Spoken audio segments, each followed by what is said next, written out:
How's it going, guys? Today I'm going to be talking a little bit about how you can get your foot in the door in the film industry as a videographer.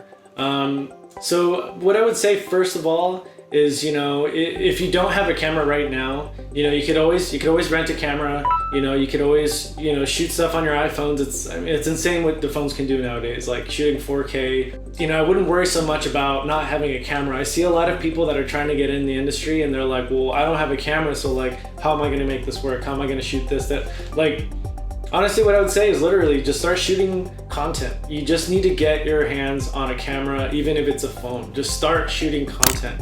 Start building your reel. Even if it's just for like a friend, if they're doing like a birthday party or a super low budget music video, just start filming things. Really start building your eye, because that's really what's going to attract people to your talent is your eye. How you cut things together, the pacing, the composition.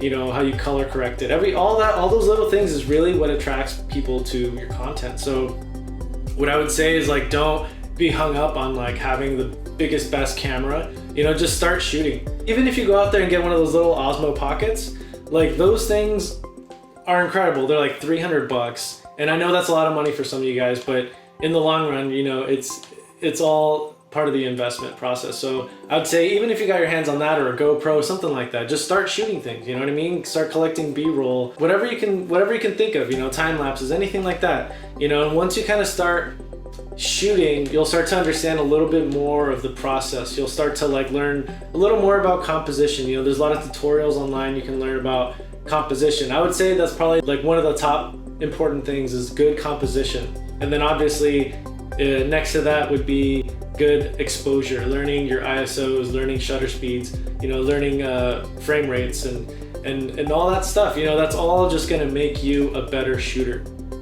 So what I would say is just don't get hung up on not having a camera, because I literally went from zero camera to owning a Red. I have the Red Helium 8K. I love this camera. I've shot several feature films on it, and it's still kind of incredible. Every time I pull it out of the case, I can't believe that it's mine. So it's just like, but it all came from hard work, persistence, and like really just not giving up, because, there's times where I wanted to give up. There's times where, I'd be like on a shoot, being paid like $100 for the whole day, being treated like crap and being like, why do I want to be in this industry? But honestly, at the end of the day, you can pick your clients. You can be picky. If you get a bad feeling about someone, or you feel like someone's not going to pay you, don't take the job, because most likely that person's going to screw you out of money and you're going to be like worse off than where you were before. So obviously be very careful like which clients you end up going with.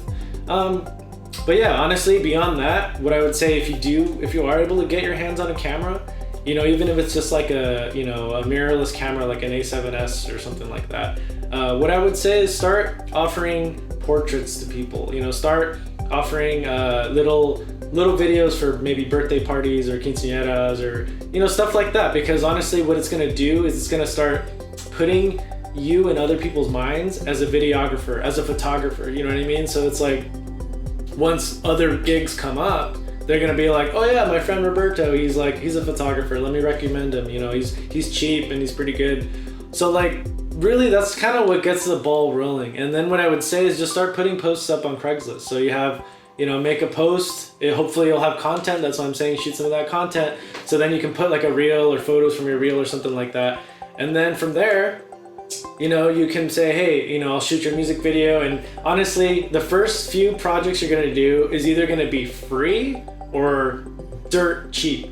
And don't let that discourage you. That's just how it goes. I did a lot of free projects when I started off, and they've all helped me in one way or another. Just getting content or building clients or recommendations, whatever it is, you need to do it. So don't let your ego get in the way and screw you out of an awesome opportunity. And some people probably will take advantage of you at first, but as long as you get to keep the footage, it's fine. Work with it, because that's really what it's gonna take. Before you make a post, really know at least like what you want to do. Do you want to shoot music videos? Do you want to do weddings and just make money? Do you want to be directing eventually and go towards, feature films? Like, really kind of ask yourself, what is it that you want to do? I took the route of just getting money first. Just really, I didn't really care what I was doing film-wise at first. just because I just wanted to make money. I wanted to make an income and be able to live off of just filming. So what I did is I shot weddings, I did headshots, I did crappy music videos, I did, you know, quinceañeras and weird videos that people wanted. So I honestly tried everything just to get my foot in the door. And it took me a couple years before I realized, like, hey, you know, people really like my content, and I felt like I wasn't really giving them everything I could. I was just kind of shooting just to make money. And you know, that's one thing you really want to think about when you're working with these clients, is like everything that you shoot has your DNA on it, right? And what I mean by that is like 2 years down the line, say you shoot this music video, say it's like a terrible song, the artist is horrible, the payment was crap, so you just show up, don't care, put it on sticks, you're just shooting whatever. Like, that's gonna come haunt you one day, because say 2 years down the line, you're trying to, you know, be a serious shooter, and someone's gonna bring that up and go, dude, I just saw this video online and it said that you shot it and it looks garbage, like, what the heck? And you're gonna be, and what's your excuse? Oh yeah, well, you know, that client wasn't paying very much, so then that's gonna make your client think, okay, well, you know, if he gets mad at me, or, you know, if I don't pay him enough, he's gonna basically take a shot at my project. That's a scary thing to think about as a client, right? And I did have a couple projects come back and bite me. I had clients reach out and go, hey man, I just saw this thing, like, did you not have a tripod? Why is it so shaky? It looked kind of like Blair Witch style. And I'm just like, and you know, it's embarrassing sometimes, you know? So honestly, the approach that I've taken from then on was literally work my hardest on every project and literally get better every project I shoot, you know, get better, you know, learn more skills, do better lighting, you know, research new techniques that I can use, because that's honestly, you always want to be evolving and transcending as a videographer. If you're literally just doing the same thing day in, day out, like, people are going to get bored of your content and no one's going to want to come, you know, to shoot to the next video with you. That's why when you see a movie in the theaters, it's like each time it gets a little bit more spectacular and ridiculous. Like Fast and the Furious 1, they're just like, you know, just homies just chilling in LA driving around.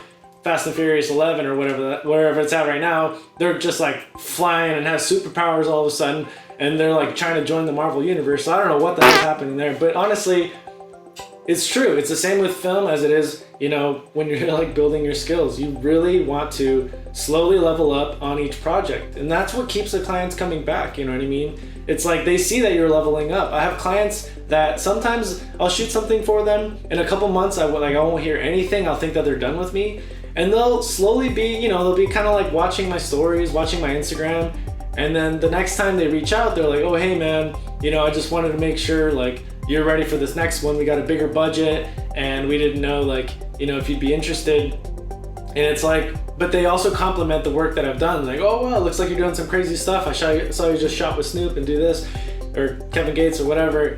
And that's really what gets them interested. And it's like, if they just saw that I was stagnant and shooting the same content day in, day out, same edits, same lighting setups, same locations, they'd be like, yeah, dude, this guy's going nowhere, and I'm taking my business elsewhere. So really, those are kind of like the suggestions I have for you, is don't be afraid of Craigslist. Don't be afraid of, you know, doing some shoots for free for your friends or family, whatever it is. Really just get out there and just start shooting.